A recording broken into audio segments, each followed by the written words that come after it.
হেমন্ত, আমি একটি কবিতা বলবো।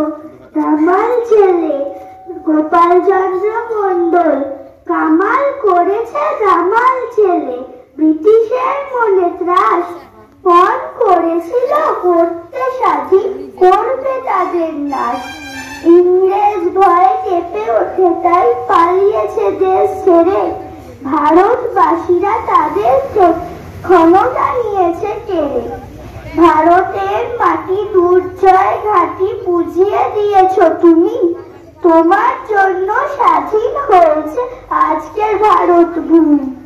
সারাটা জীবন করেছ তুমি আপোষহীন সংগ্রাম। হাজার হাজার শহীদদের তুমি দিলে জীবনের দাম।